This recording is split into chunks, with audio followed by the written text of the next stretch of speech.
Good morning everyone. I am super excited today because I'm heading up to the Sunshine Coast to see Amelia, and she has just got out of hospital yesterday, so I'm super excited to bring her some little things, hopefully to cheer her up.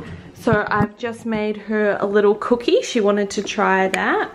I've put her some treats together, just little bits and pieces, and then I've got some little lip glosses and things in there, and yeah, I'm super excited to see how she likes them. Oh my gosh, she's gonna love this. And then I made her like a mint slice with a little unicorn chocolate almond. She loves like hazelnuts, so like a little Ferrero Rocher, and then a little strawberries and cream one. And then I did like a 3-layer chocolate mousse, like chocolate fudge tasting one. The almond butter, raspberry, peanut butter jam type one. And another one because I want her mum to try one as well. And then this one is a chocolate mousse chocolate bar. And then some little sugar-free lollipops, which actually, all of this tastes really good. A little chocolate chip cookie from Viking Mama. These, not cookies. These crackers are really nice. Some MCT oil and my favorite electrolyte powder in the raspberry.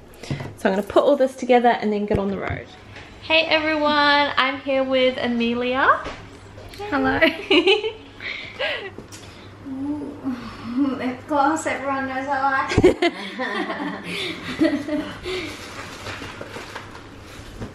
Aww, These are my favorite sugar-free lollipops. Oh my goodness.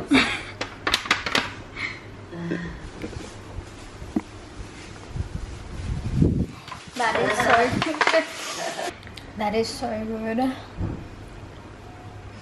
People always say to me like, oh, but you can't, like, it's like keto so restrictive and stuff, and I'm like, look at this stuff, like there's so much yummy things you can make. I took like a fat bomb that we made at home like a few weeks ago. I took one to school because my friends were like, oh, like it's really restrictive, it's just meat and salad. Yeah. I brought like all this stuff to school and they were just like, is that what you're eating? Yeah.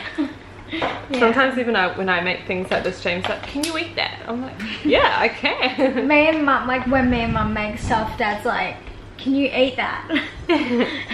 And like he tries a lot of it and he loves it. Yeah. And I don't know, I'm just a lot happier, I guess, on it as well. Yeah. So we are doing a fundraiser at the moment to raise funds to help Amelia and her family. She has been going through treatment for her brain tumor for the last 3 years. Yeah, well, almost 4. Almost 4. So we'll talk a little bit about how everything happened, and then I will leave the link to how you can donate below. So you were like 10 when you were diagnosed? Yeah, I was 10. I had just turned 10. Do you remember like what like made you go in? Like, did you have headaches or something? No, Mum sort of noticed I had a lazy eye, and then we went to the optometrist and they said that I had optic nerve damage, so that like sent us for MRIs and eye appointments, and then from there we found out. Yeah. Were you there when the doctors like told you and your mum? They told Mum and Dad first, and then I was in another room having other stuff done. Did you understand it? Like? Kind of, like, yeah, I had an idea, but they didn't really tell me that I had a brain tumor. They were just saying, oh, the C word. They were like, oh, the C word isn't nice. And I was like, then I was confused, and then one of the doctors accidentally said cancer, and everyone looked at them, and I was just like, oh, okay. You're like, just tell me the truth. Yeah, I was like, oh, so I have cancer. Yeah, that was, yeah, that would have been hard. And then that night when you just went home, was it like really hard to like sit down and like take it in kind of thing? Did it seem real? I guess. I think that night my gran was away, but we went to her house because my auntie and uncle were there. Yeah. And we had dinner there and stuff, and I think my gran came back from her holiday a bit early, and yeah. 10 years old is like really young to to understand it as well, like. Yeah. I guess I didn't know much about it at the time, because basically all they said was, well, in a week you come back, you have surgery. So I've got a scar there, yeah, and a scar there on my neck. Oh my god. And they said, oh, you have surgery to get a did you get put to sleep for that? Yeah. Was that scary?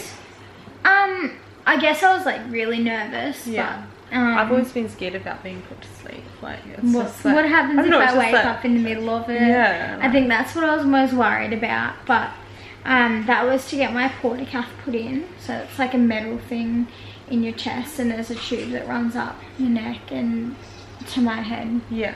And like that was where they put the chemo in. So they'd needle that and put it through the needle. Yeah. And you would have had to have heaps of drips and stuff. Yeah. Well. So yeah, the drip was connected off that. And I did that for a year. Yeah. That started the day after I had surgery. Did you have to go, like, stop going to school? Yeah, I didn't. I missed out on the last 4 months of year 5, and then I went back to school for year 6. Yeah. And I've been back since, obviously. So it would have been hard, like, going back to school and everyone like, what happened? Did you feel like people like felt sorry for you and stuff? Yeah, I think so. Like, and you're like, just treat me normal. Like. Well, my class in grade 5 didn't find out. Like, apparently everyone was like saying, oh, I saw her here and I saw her there.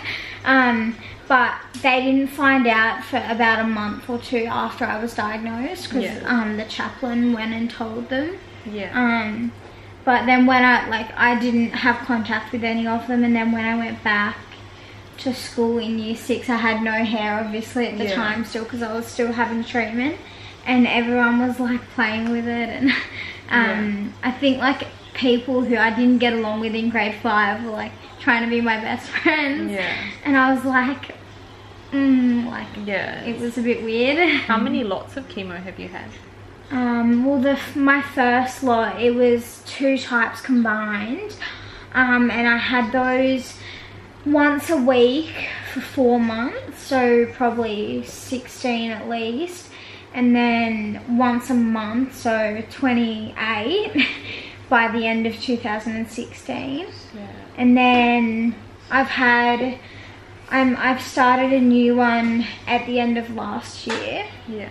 And I have that once every 3 weeks, so I've probably had maybe 9 or 10 of those. So did you have to have radiation or anything? No, I never had to have radiation, which I guess was a benefit. And how many MRIs have you had?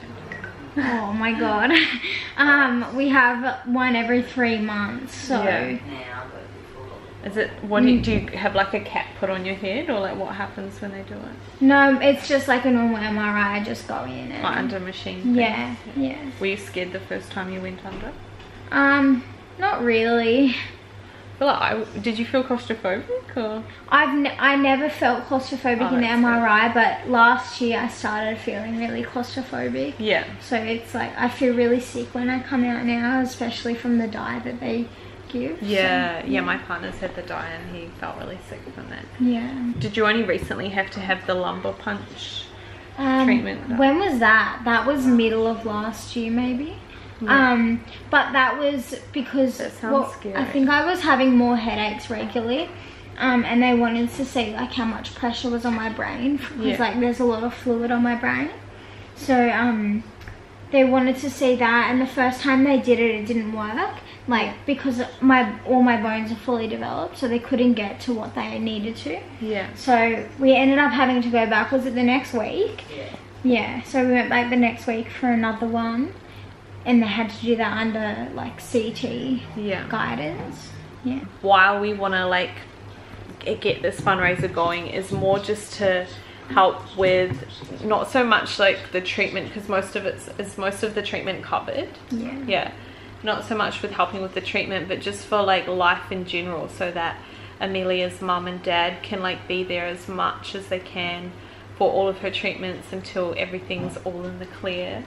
Yeah. And make like healthy lifestyle and things easy without having to stress about money and things like that. So like every single little dollar helps. Like even if you have a few dollars, or if you buy coffee a week, everything helps.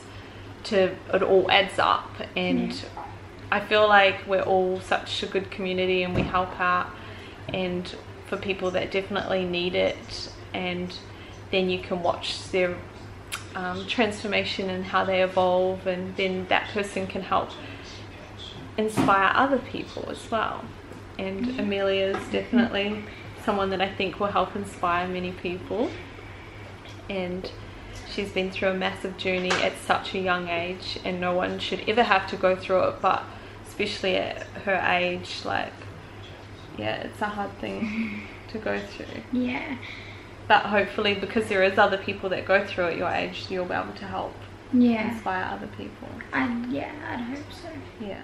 So as you saw, Amelia and her family are the sweetest, loveliest people, and would really appreciate your help. Just a few dollars if you could spare, just to help make the time while they're back and forth to hospital appointments. They just got out of hospital yesterday and already have to go back in today to get more scripts and things like that. So every little dollar counts.